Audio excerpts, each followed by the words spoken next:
সবসময় এরশাদ সাহেবকে দোষারোপ কথা হলো অসাংবিধানিকভাবে উনি এসছেন, কিন্তু অসাংবিধানিকভাবে আসা যে দরকার হয় এটা এখনকার জনগণ ভালো। এই ব্যাপারে আমি যে রিফর্ম প্রস্তাব একটা দিয়েছি তার মধ্যে বলেছিলাম পঞ্চদশ সংশোধনী বাতিল করা দরকার।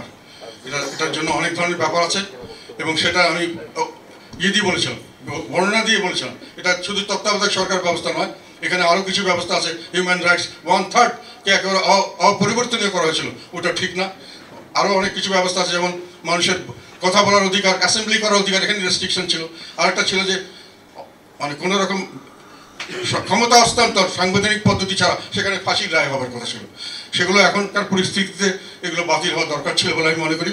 সবসময় এরশাদ সাহেবকে দোষারোপ কথা হলো অসাংবিধানিকভাবে উনি এসছেন, কিন্তু অসাংবিধানিকভাবে আসা যে দরকার হয় এটা এখনকার জনগণ ভালোই বুঝে গেছে।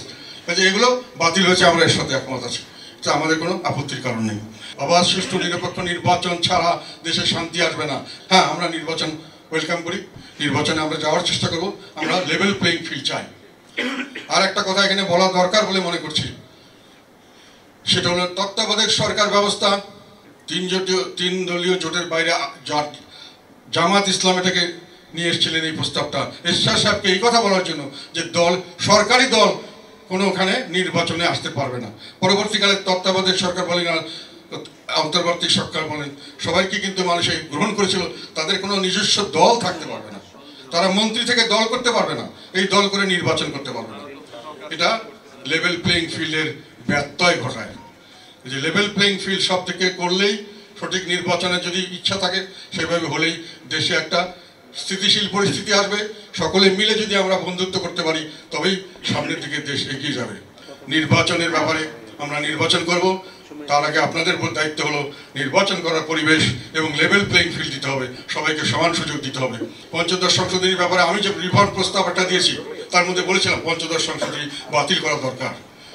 এটার জন্য অনেক ধরনের ব্যাপার আছে এবং সেটা আমি বলেছিলাম, বর্ণনা দিয়ে বলেছিলাম। এটা শুধু তত্ত্বাবধায়ক সরকার ব্যবস্থা নয়, এখানে আরও কিছু ব্যবস্থা আছে। হিউম্যান রাইটস 1/3 কে একেবারে অপরিবর্তনীয় করা হয়েছিল, ওটা ঠিক না। আরও অনেক কিছু ব্যবস্থা আছে, যেমন মানুষের কথা বলার অধিকার, অ্যাসেম্বলি করার অধিকার, এখানে রেস্ট্রিকশন ছিল। আরেকটা ছিল যে মানে কোনো রকম ক্ষমতা হস্তান্তর সাংবিধানিক পদ্ধতি ছাড়া সেখানে ফাঁসির রায় হওয়ার কথা ছিল।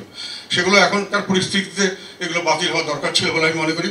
সবসময় এরশাদ সাহেবকে দোষারোপ কথা হলো অসাংবিধানিকভাবে উনি এসছেন, কিন্তু অসাংবিধানিকভাবে আসা যে দরকার হয় এটা এখনকার জনগণ ভালোই বুঝে গেছে।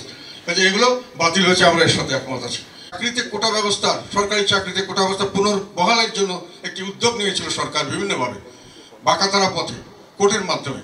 সেটা ছাত্ররা প্রতিবাদ করেছিল, তাদের চাকরি মেধার ভিত্তিতে হওয়া উচিত সেটা তারা মনে করেছিল এবং সেখান থেকে তারা এটার জন্য আন্দোলন করতে গেছে। তাদের যৌক্তিক দাবি, যেটা আমরা সংসদে বারংবার তুলেছিলাম যে এটা যৌক্তিক বাইরে বলেছি, বিভিন্ন জায়গায় বলেছি, যৌক্তিক দাবিকে অহিংস আন্দোলনকে সহিংসতার মাধ্যমে মোকাবেলা করার চেষ্টা করা হয়েছে এবং সেই সহিংসতা দিয়ে নৃশংসতার চরম মাত্রায় গেছে। এবং যেভাবে সরকার, তৎকালীন সরকার শেখ হাসিনা সরকার যেভাবে তাদের উপর ব্যবহার করেছে এটা অত্যন্ত অযৌক্তিক ছিল। অন্যান্য ছাত্ররা স্কুল, কলেজ, মাদ্রাসার, প্রাইমারি স্কুল পর্যন্ত ছাত্ররা তখন এর সঙ্গে একাত্মতা বোধ করেছে এবং তার সঙ্গে সঙ্গেই বিভিন্নভাবে জনগণের মধ্যে এটা ধারণা এসছে যেটা কোটা সংস্কার শুধু চাকরির বিষয় নয়, কোটা সংস্কার আন্দোলন নয়, এটা হলো আমাদের সার্বিকভাবে আমরা যে বৈষম্যের শিকার হচ্ছি, দেশকে বৈষম্য করে দেশের একটি অংশ বিভিন্নভাবে লাভবান হচ্ছে, বেশিরভাগ মানুষকে সমস্ত অধিকার থেকে বঞ্চিত করা হচ্ছে, সমস্ত মানুষকে একটা কৃতদাসের মতো অধিকারহীন একটা সমাজে পরিণত করা হচ্ছে। তার বিরুদ্ধে মানুষের সংগ্রাম করার জন্য উদ্বুদ্ধ হলেন এবং সেই সংগ্রাম, সেই ছাত্রদের কোটা সংস্কার আন্দোলন ছাত্র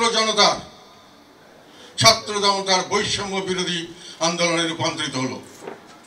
এই বৈষম্য বিরোধী আন্দোলন এক পর্যায়ে গিয়ে ছাত্ররা মনে করলো, ছাত্র জনতা তারা মনে করলো এখান থেকে আমাদেরকে উদ্ধার পাওয়ার জন্য শেখ হাসিনার পতন ছাড়া কোনো গত্যন্তর নেই এবং সেই জন্যই তারা শেষ পর্যন্ত যত রকম গুলির মুখে গেছে, জীবন দিয়েছে, কিন্তু তারা লক্ষ্যচ্যুত হয়নি।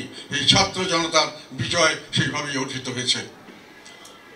সেখানে একটা কথা আমি বলতে চাই যে তৎকালীন সময় এটার জন্য কে কার অবদান কতটুকু এই বিষয়টি হলে প্রথমেই আসে যে ছাত্ররা নেতৃত্ব দিয়েছিল, নিঃসন্দেহে তাদের অবদানকে অস্বীকার করার কিছুই নেই, তাদের অবদান নিশ্চয়ই আছে। কিন্তু একই সঙ্গে যে ছাত্ররা ঝাঁপিয়ে পড়েছিল তাদের সহকর্মীদের জন্য, যে ছাত্ররা সহমর্মিতা দেখিয়েছে তাদেরও অবদান আছে।